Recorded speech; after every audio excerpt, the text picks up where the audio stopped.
Flying boats have always been known for their great size. Up until World War II, they were seen as the only way to produce large aircraft. Post-war aviation, however, found little room for these leviathans.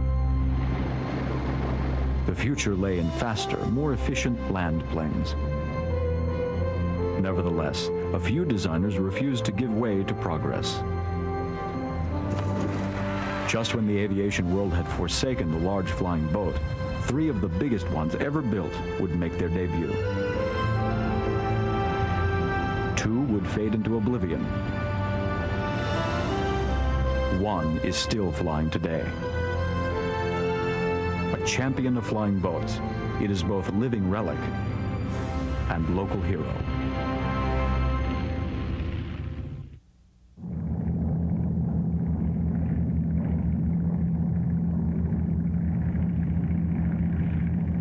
When man first sought to cross oceans by air rather than water, the logic of aircraft designers was simple enough. Build ships that can fly.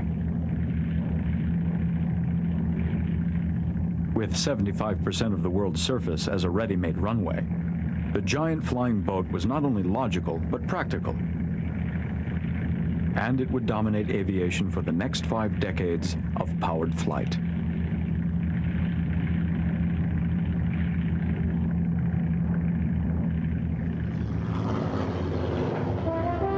Today, flying boats are all but extinct. The smaller float plane is but a distant reflection.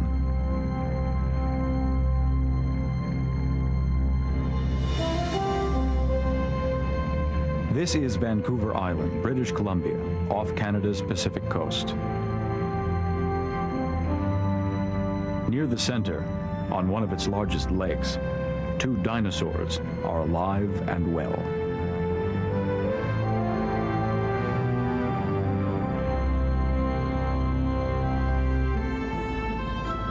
These are the largest operational flying boats in existence. At 200 feet, their wingspan stretches wider than that of a 747 jumbo jet.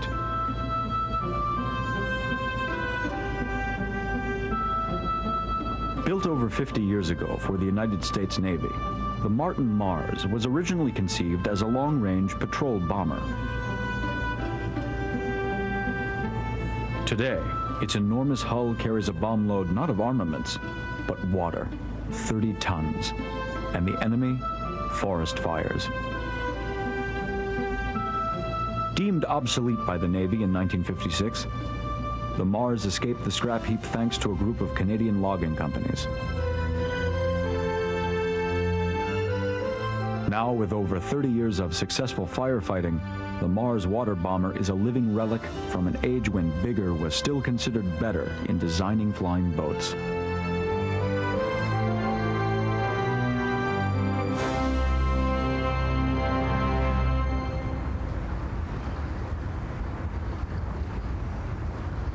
The first JRM Mars made its debut in July of 1945.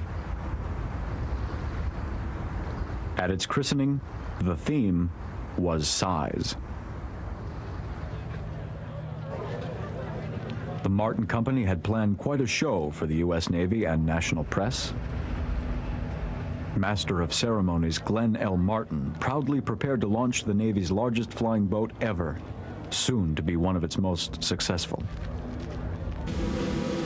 The ceremony seemed more befitting the christening of an ocean liner or battleship. But after all, the Mars was a ship with wings. And Martin saw it as the next step toward giant flying boat transports of the future.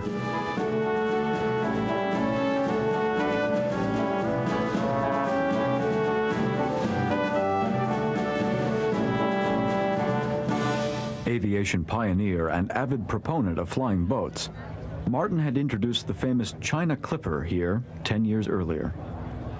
Now he enjoyed introducing the first of 20 JRMs ordered by the Navy, whose confidence was based on the wartime success of the prototype seen here joining the ceremony.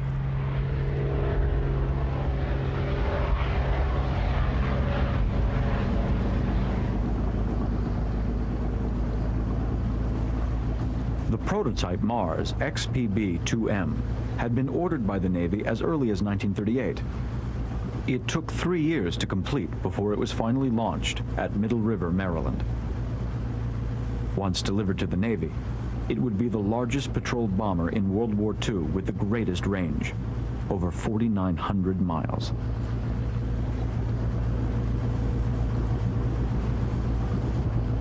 Its giant 200-foot wing held 4 Wright Cyclone engines, each generating 2,200 horsepower. For the next month, engine and system tests were conducted until the XPB-2M was ready for flight tests. But while still restricted to taxi tests, the Mars program suffered an unfortunate setback.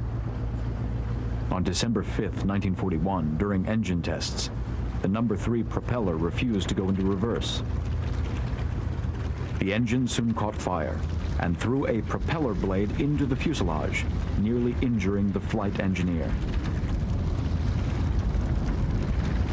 The anchor was removed, and the aircraft was run aground in an effort to save it.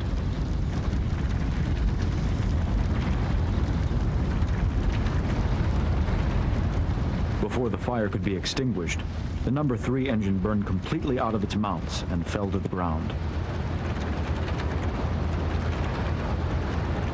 The fire was eventually put out, but the wing and engine nacelle suffered considerable damage, and the errant propeller had left a huge gash in the fuselage.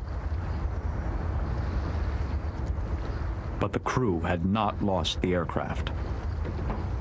Walking the wing from tip to tip, the engineers worked to unbeach the Leviathan from the river shore.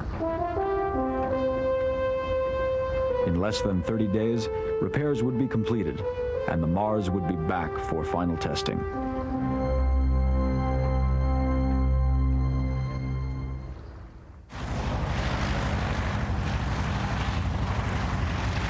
Fitted with a new No. 3 engine, the XPB-2M was ready for its first flight test on June 23, 1942. When flight tests were completed, the decision was made to convert the XPB-2M bomber into a transport aircraft. The bow and gun turret were subsequently removed, decking was reinforced, hatches added, and cargo loading equipment was installed. For the next 18 months, the XPB-2M remained at Martin for final conversion and testing.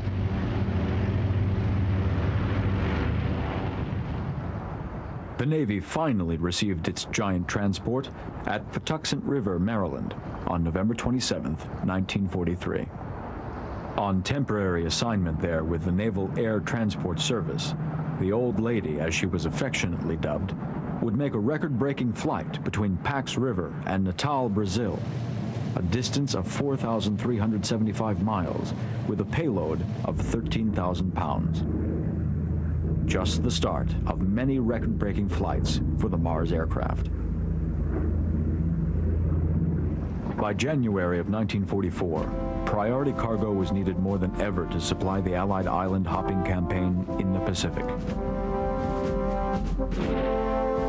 As the Japanese were placed on the defensive, the Old Lady was used extensively between Alameda, California and Hawaii, the longest overwater air route in the world. From there, other naval air transport aircraft continued the journey flying supplies into forward areas for the great push against Japan. Because of its huge weight-carrying capability, the Old Lady became an indispensable addition to the war in the Pacific. During the bloody fight for Iwo Jima, she carried tons of precious plasma across the Pacific. Before retirement in March 1945, she would carry over 3 million pounds of personnel and supplies, completing 78 round trips between San Francisco Bay and Honolulu. So satisfied was the Navy that 20 improved versions were ordered in January 1945. Glenn L. Martin himself could not have been more pleased.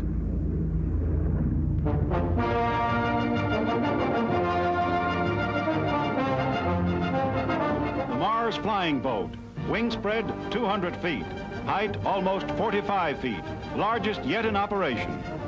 At Baltimore, the first of a fleet of 20, the Hawaii Mars, is ready for flight.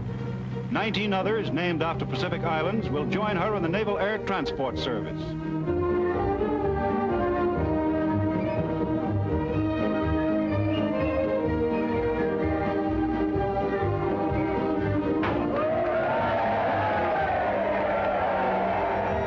Down to the water for a takeoff. The Mars is more than 120 feet long and weighs 72.5 tons.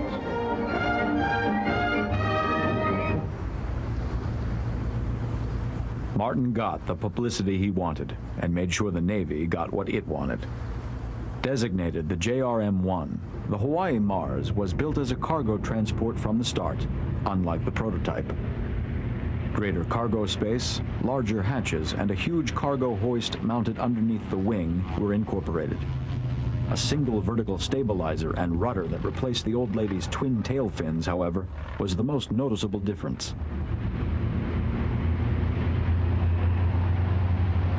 Stronger engines and increased fuel storage promised greater range and lifting capacity.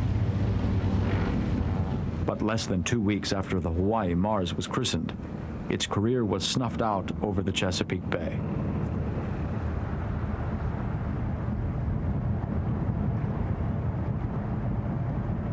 The giant aircraft was lost on August 5, 1945, during an attempted landing. When the sunken wreck was recovered, the cause was evident. The leading edge of the vertical stabilizer had failed.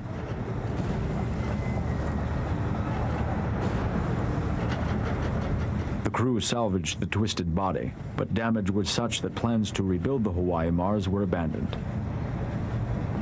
Instead, it was disposed of for scrap.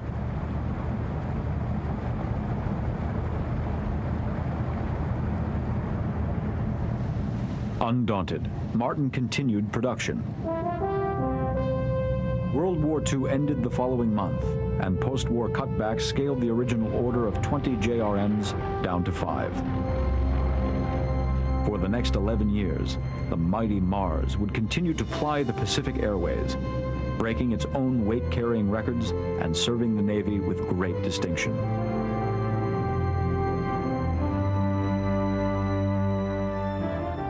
Glenn L. Martin had found a happy customer in the U.S. Navy, but he had no intention of stopping there. He had hoped the Mars would be a forerunner to a fleet of giant commercial flying boats. The Martin Company produced this promotional film, illustrating what the Mars could offer as a passenger airliner. Hearkening to the glory days of the Pan Am Clippers, each sketch featured images of plush accommodations. Sitting areas, a saloon, washrooms, and a lounge. For Martin, the age of the commercial flying boat was just beginning.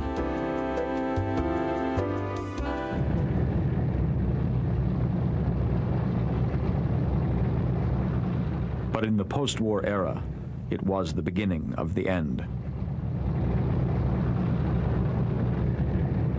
Airline companies were now turning to large 4-engine land planes.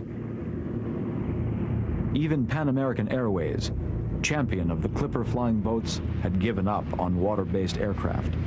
The future lay in fixed airstrips and large airports. Huge airfields that were built during the war now made traveling more convenient, and cities without suitable water facilities could now be linked to overseas air travel. Passengers still enjoyed the pleasantries introduced by the great Clippers, but the days of touching down on a water runway were fading fast.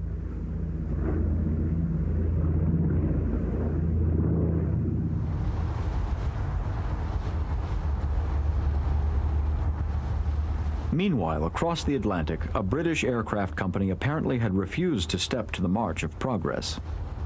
The Saunders Roe Company, in 1946, acted upon an order to build the largest commercial flying boat ever intended for airline use, the SR-45 Princess.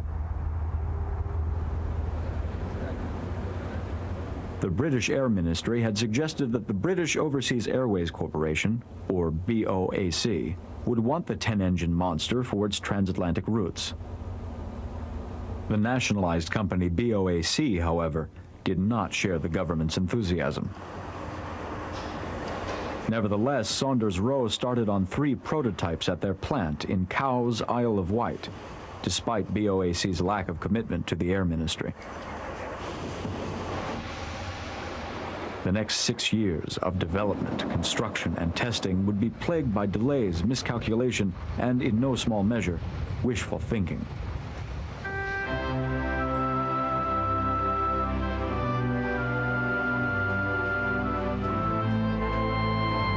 With the arrival of the jet age and the advances being made in small, high-speed aircraft, construction of the Princess could appear only as a leap into the past.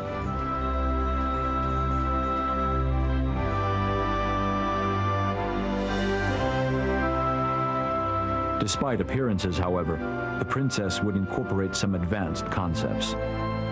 Its 2-deck hull, called the double bubble section, would include hull pressurization and air conditioning systems, in which Saunders-Roe broke a great deal of new ground.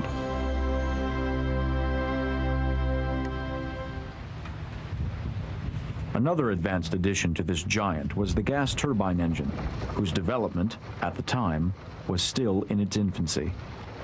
But the higher power-weight ratio compared to the traditional piston-driven engine had encouraged Saunders-Roe to persevere in this mammoth undertaking. The Bristol Proteus II propeller turbine was finally selected. 4 contra-rotating pairs and 2 single outboard engines, for a total of 10 units, were installed. Unfortunately, this underdeveloped engine would become the major source of delay and problems in final testing.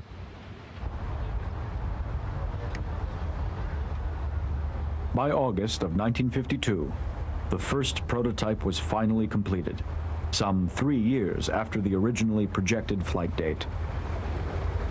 The Princess was enormous.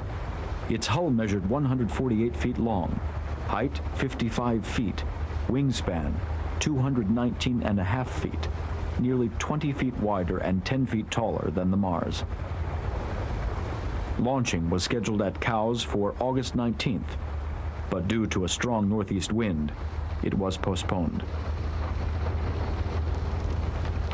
2 days later, just after midnight, the Princess was finally lowered into the water. Its dependence on suitable sea conditions only underscored one of the drawbacks of flying boats.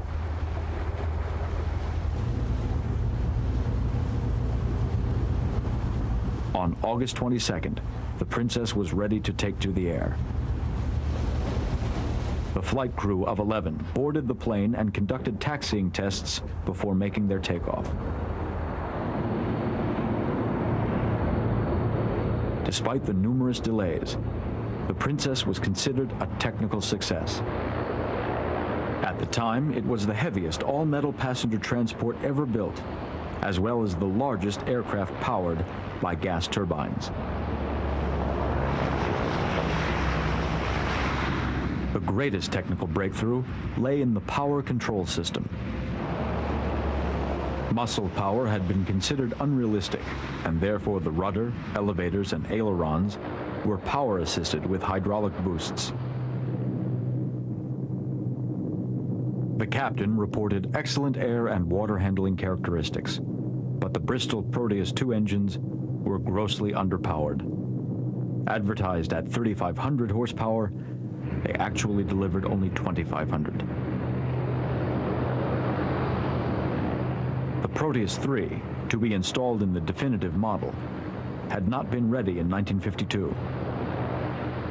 Final installation would have promised further delay, but the Princess and the flying boat in general were already operating on borrowed time.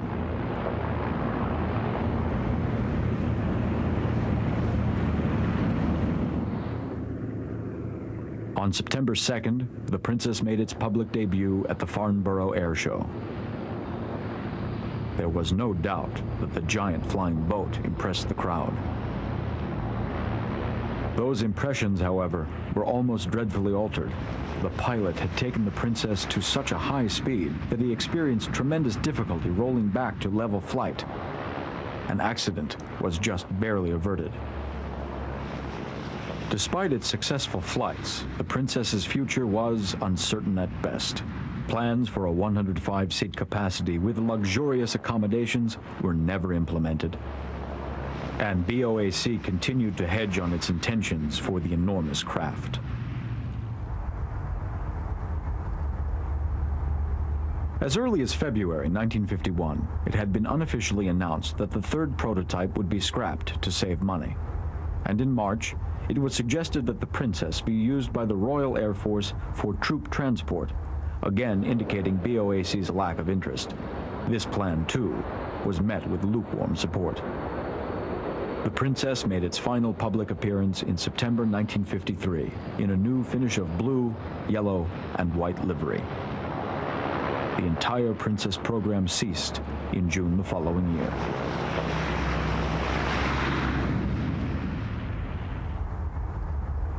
With no orders for the giant flying boat, the Air Ministry decided to cocoon all three Princess models. Coats of preservative polyvinyl plastic were applied to prevent deterioration. As a flying boat, the Princess had performed extremely well, both aero and hydrodynamically.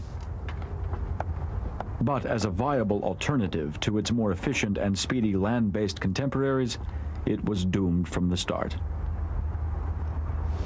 The Princess would never lead a new generation of flying boats, but instead suffer the indignity of mummification.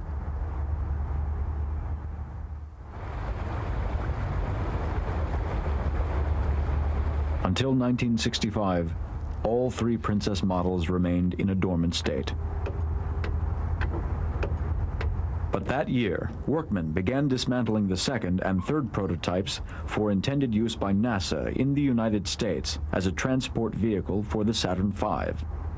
This was the famous rocket booster that would launch the first manned satellite to orbit the moon.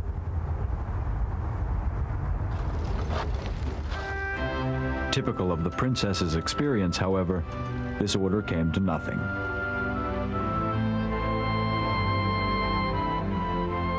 With the second and third models scrapped, the only Princess ever to fly was coaxed into the water and towed to a wrecker's yard in Southampton in April 1967.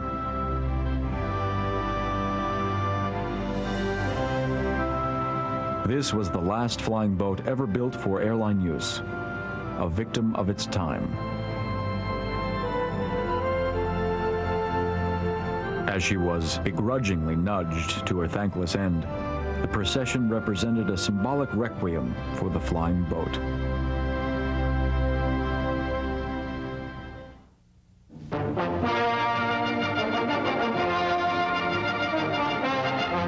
The huge fuselage for the world's largest aircraft leaves its hangar in California to begin the 24-mile overland journey to the shores of the Pacific Ocean. One wing alone measures 165 feet, and the huge seaplane, when completed, will be powered by 8 3,000-horsepower engines. En route to a special graving dock, linesmen cut wires and shift poles to provide clearance for the huge plane.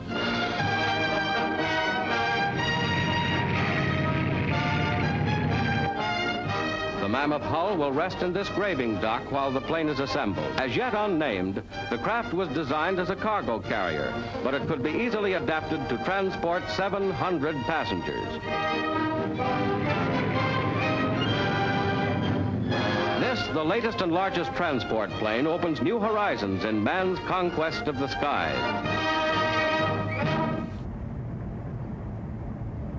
The H4 Hercules, more commonly known as the Spruce Goose. It was a giant among giants, the largest aircraft ever built. Its short but fascinating story is matched only by its eccentric designer. Howard Hughes, oil millionaire, movie producer, and breaker of aviation records in the 1930s and 40s. It was Hughes' unyielding determination and aeronautical expertise that carried the project through to completion despite the many obstacles along the way.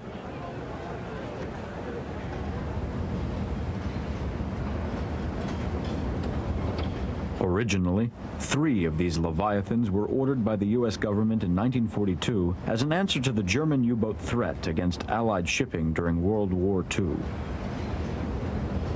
As conceived, these flying boats would airlift enormous quantities of men and supplies across the Atlantic Ocean non-stop, thus avoiding any contact with submarines.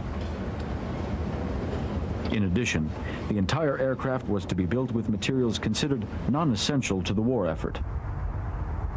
The hull, wings, and tail assembly, everything but the engines, engine mounts, and hardware, were constructed of laminated wood, mostly birch, not spruce. But by 1944, the first aircraft had not yet been completed, although much of the original $18 million allocated had been spent. Discouraged, the War Production Board decided to terminate the project.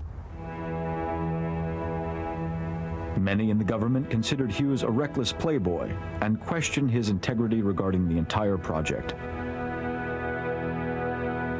Luckily, President Roosevelt suggested that at least one of the aircraft should be completed, and a new agreement was reached.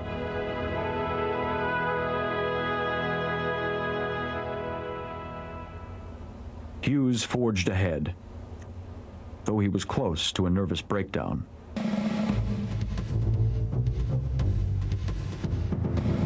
By November 1947, after 4 years of engineering problems, material shortages, and lack of skilled labor, Hughes was ready to take the monster flying boat on its first taxi test. Hughes' critics had been relentless. In July, Senate subcommittee hearings had been held to determine if he had improperly influenced government officials in gaining war contracts. Hughes vehemently defended the project before members of Congress, rebuking those that claimed he had built an airplane that could never fly. On November 2nd, after inviting the national press and members of the Senate Investigative Committee, Hughes took the controls of the H4 and began the scheduled demonstration of its water handling capabilities. It was an impressive sight. The wingspan measured 320 feet. That's longer than a football field and twice the distance that the Wright brothers had flown their first airplane. The tail was nearly 10 stories high. The crowd was surely impressed, but in moments, the unexpected was at hand. As the H4 reached 90 miles per hour, it lifted into the air. We are airborne, ladies and gentlemen. Truly up in the air. And I don't know whether, Howard, did you expect that? Sadly, I like to make surprises. You were surprised? You know how I said I thought I'd make a surprise. Surprised they were. The plane could fly. But this would be its only flight, just 1 mile. Hughes felt vindicated nonetheless. Whether or not he had planned the flight is still a mystery, as is why the aircraft was never flown again. The Hughes flying boat rests in dry dock to this day, and still remains as much a curiosity as its enigmatic creator.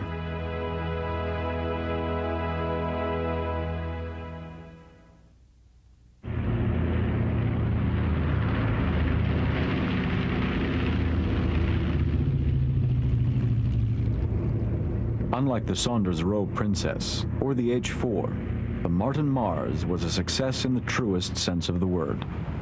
In its 15 years with the U.S. Navy, including the old lady's wartime service, the Mars logged more than 87,000 accident-free flight hours, flying over 200,000 passengers, a total of almost 12 million miles. From troop transport to cargo supply, and even as air ambulance. One of its most unusual rescue missions was Operation Hayride. The Marshal Mars was called in to drop several tons of hay and several containers of worms to replenish the food stores of a ship transporting 6 elephants and a large variety of tropical birds. Thanks to the Marshall Mars' huge storage capacity, the hungry animals arrive safely to their destination. Unfortunately, the Marshall Mars would be lost to fire during flight tests in 1950. But the remaining 4 giants, the Philippine, Marianas, Caroline, and a second Hawaii Mars, kept the Navy proud until 1956, when they were decommissioned.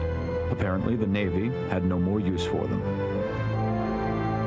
But someone else would.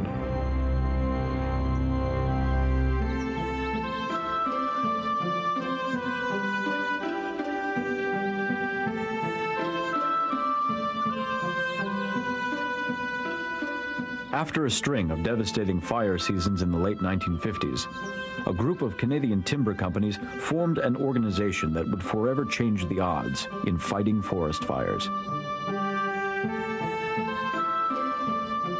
Forest Industries Flying Tankers. FIFT owes over 30 years of successful firefighting to a 50-year-old giant.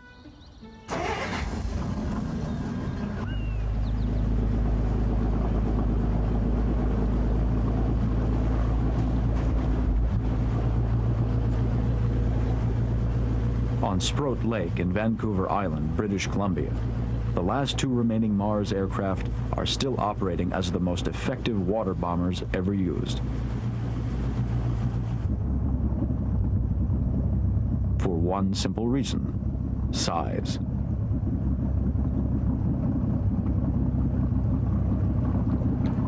After FIFT purchased the remaining 4 Mars in 1959, each was modified to hold a 6,000-gallon plywood water tank with the release doors in either the bottom or sides of the hull.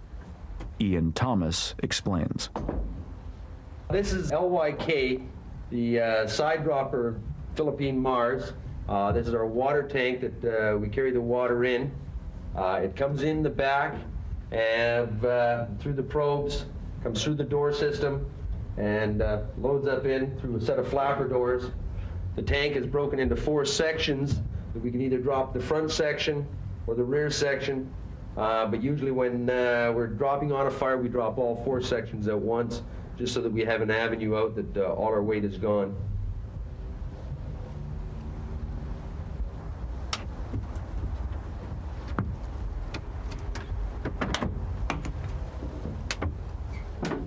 In their second life as water bombers, the Mars have once again led a career of outstanding performance. Up to 40 fires have been snuffed out each year. Within 10 minutes, the Mars can be in the air and make a 6,000-gallon drop every 15 minutes.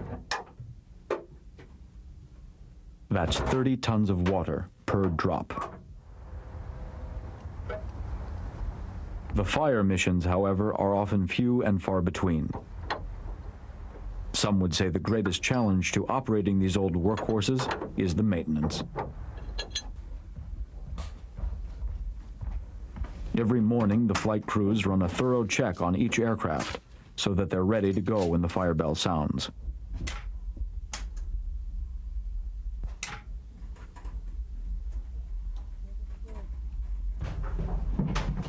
No new parts are being built for a 50-year-old aircraft. When the 4 Mars were first purchased, fortunately they came with 35 additional engines and nearly 90 tons of spare parts. But 30-plus years of operation makes no supply seem unlimited.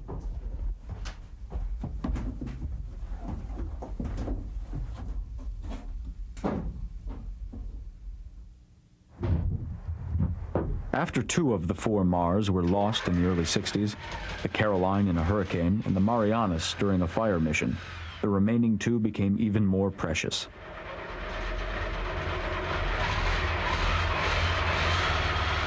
Especially to the crew who takes care of them. Ian Thomas. Well, I was originally born and raised here in Port Alberni, and these aircraft were on the lake as I grew up. And seeing them, I kind of always wanted to sort of get around aircraft and had it as a hobby. For an enthusiast, the Martin Mars is a unique aircraft, and this job is certainly one of a kind. It changes every day, that every day you're not doing the same thing, that We're not fighting a fire, we're doing maintenance of one sort or the other. It's routine, and yet the place and the airplanes are part of you.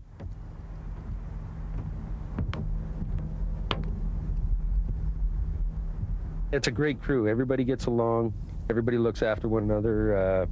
We care about one another. You're not just a number in a mill or in a factory. That everybody's got a personality and everybody knows everybody, and it's nice.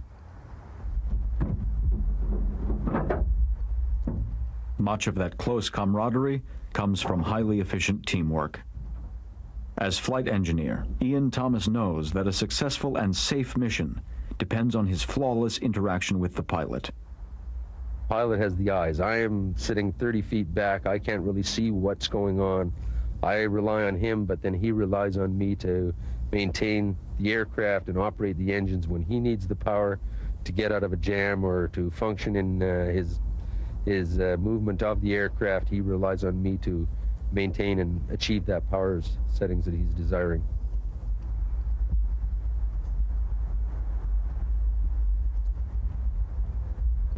To become a pilot is no small task. Applicants must have no less than 7,000 hours of flying time, specifically in water-based aircraft on the British Columbia coast. Chief pilot Jack Waddington remembers the first time flying the giant Mars.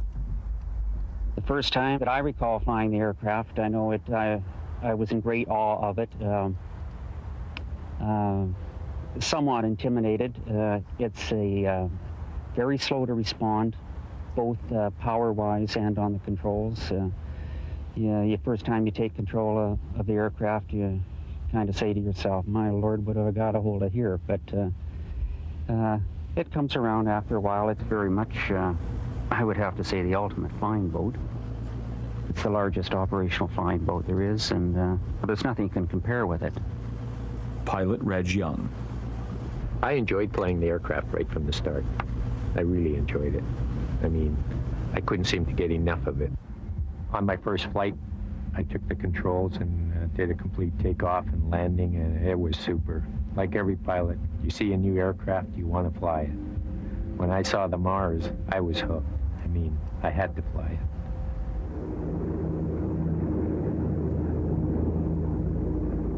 Well, I think there's two things that really make this aircraft ideally suited to water bombing. Number one being a flying boat. We have water everywhere here. We're never any more than 10 minutes away from water, whether it be fresh water or salt water, it doesn't matter.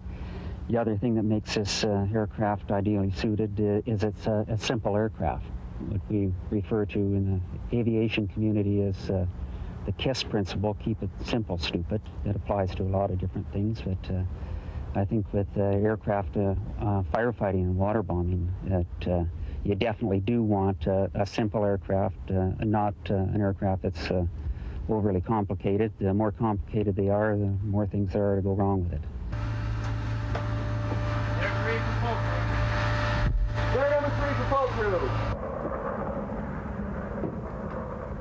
Well, it's kind of a neat airplane to fly. The whole aircraft is flown through intercom. The pilot's in command, passes the commands out to the flight crew. And the main commands are between the pilot and the flight engineer sitting on the flight panel 30 feet behind you. Clear for.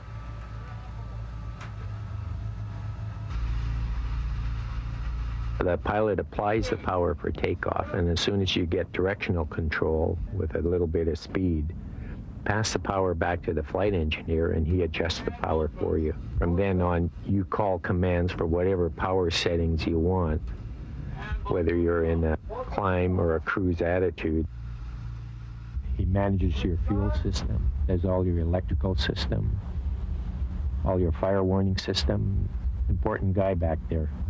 His job is to inform the pilot if anything goes wrong, and the pilot will make the decision on how to handle it. On fire missions, teamwork not only applies to the flight crew, but to the aircraft as well. Crucial to operations is the bird dog, a Grumman goose amphibian. It serves as a spotter for the ground-based fire boss who directs the entire air and land firefighting operation. The bird dog not only provides reconnaissance, but also leads the bomber in for the drop. It takes a crew of 4 to operate the Mars on fire missions: pilot, co-pilot, flight engineer, and flight mechanic. This is going to be a practice drop. The apparent air of relaxation belies the surge of adrenaline triggered by a true fire call. Well, here on the base, when the bell goes off, when you have a fire call, you're usually sitting back, kind of relaxed, not really thinking of having to go to a fire. It's like any city fire hall, the crew's sitting around waiting for the call out. But when the call out goes, it gets the old adrenaline flowing, you jump up and you're gone. You're down the boat and onto that aircraft, and the sooner you get to the fire, the better job you're going to do.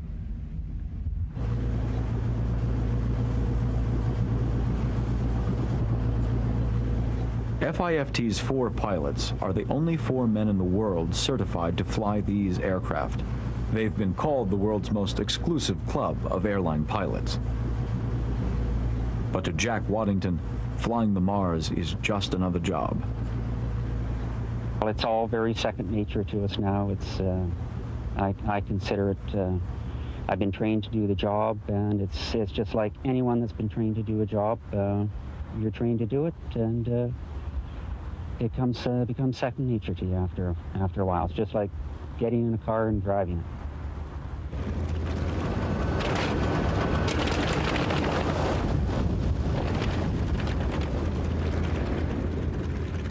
Not exactly the car that you get into every morning.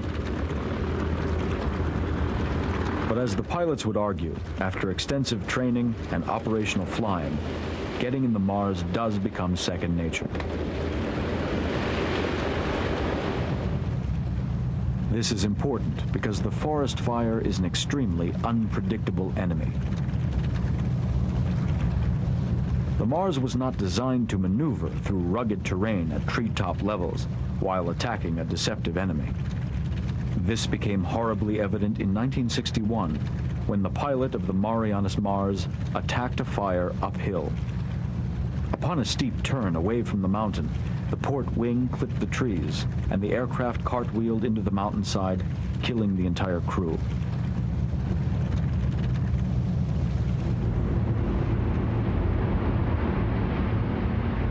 Since then, FIFT management has insisted that pilots are as familiar with the terrain as they are with water-based aircraft. That is the first requirement. The second is teamwork.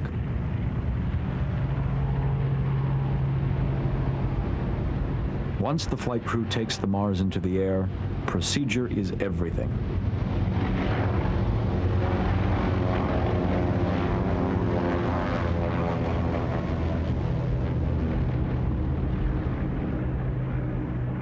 Every step of operation is planned out. There are no last-minute changes or actions based on whim. Too much is at risk for the aircraft and especially for the crew. 30-odd years of perfecting that procedure has saved millions of dollars worth of timber.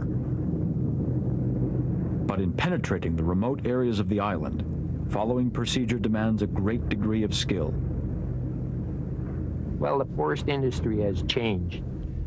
Now all the lowlands are logged off. The logging has moved into the mountainous country. So naturally the fires are in that area created by operations. And we're going more into the mountainous terrain, valleys, block canyons, and it calls for a lot more skill and types of flying to get in there to get at the target, which is the fire. This is an old fire site that got out of control before the Mars was finally called in. Well, the old technique was they used to wait till the fire got completely out of control. They tried to fight it with small helicopters. Then they would call us in there, and I mean, the thing was burning everywhere. Open flame, 20, 30 feet in the air. We'd come in there, and in an hour, it was out. Now, when we get some type of fire in any of the logging operations, they call us out. We're in there, and we put it out. I mean, our whole drop pattern, 2 to 3 acres, covers the fire. and we have it out in an hour. So the idea is initial attack, get on the fire as soon as possible and get it out. Filling the 6,000-gallon water tank takes about 40 seconds. At 80 miles per hour, the Mars skims the lake's surface, forcing the water into two probes, looking like enormous ice cream scoops that extend aft of the step. It's not as difficult as it sounds. Scooping the load is really no big, heavy problem. You fly it the same as any other aircraft. You always pick up into wind. But once you get the aircraft airborne, then you're just a heavy, slow-flying aircraft that's slow to maneuver. You need lots of room to get your speed up, to climb out. It's 10 times slower than when you're empty. I mean, I've had it so that I'm sitting there with my left wing down, crank full aileron over to bring it up. I mean, cranked right over. Nothing happens for seconds and seconds. You can eat up a mile of airspace before the thing finally starts to move, and then when it does move, it just comes up slow. And it's heavy. There's no boost on the aileron. You have to have a plan to fly the airplane on operations. You just don't come around the corner and everything happens unexpected. Your bird dog's there before you, tells you what to expect, so you're all set up. It's up for the pilot to maneuver the aircraft on final to the proper drop height and let the load grow just by eyeballing what's happening outside relative to your speed. 30 tons of water laced with foam concentrate to ensure deep saturation comes crashing down like a thunder shower. But rarely is one pass enough. A bad fire can require a crew to make 25 drops per sortie, 2 sorties a day, and there's no room for error. You're fighting the air currents, the weight of the aircraft, smoke, and mountainous areas. That's the hazards of this type of flying. But the fires get put out.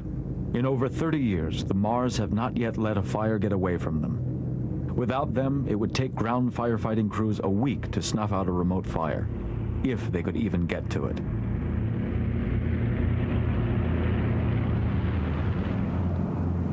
There are hazards, yes, but compensation could be found in the beautiful surroundings this group calls its workplace. An appeal that seaplanes have always had over land planes. Perhaps the greatest appeal of seaplanes is found in the places they take you. Well, flying this aircraft and in any seaplane application, every runway is different. You're always going to different places, different water conditions. I think that's probably what got me into the seaplane flying business in the first place. Somewhat now, gosh, I guess 30 years now. And as for flying boats, the Mars is the granddaddy of them all. Not a bad combination. These two aircraft, probably the last of the flying boats you'll ever see. I don't think you'll ever see them again. It's going to be a sad day, I think, when they eventually do go. We're trying to keep them going just as long as we possibly can. We're not abusing them. We have great respect for them. It's definitely an era gone by, but we still got 2 of them flying here, and they're doing one hell of a good job.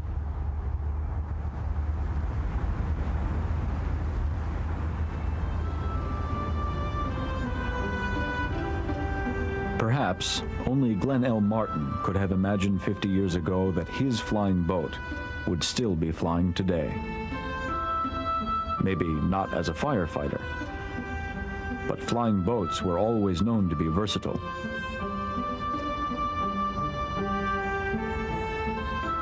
The Mars survived a time in which aviation saw the magnitude of flying boats as a liability. Today, that has become its greatest asset. But the Hawaii and Philippine Mars are more than just remarkable aircraft, especially to the crew. They're just a part of you that it becomes your sort of baby, that you look after it and you maintain it and keep it in flying condition. It hurts to see somebody else break it. These planes are works of art that are a dying breed.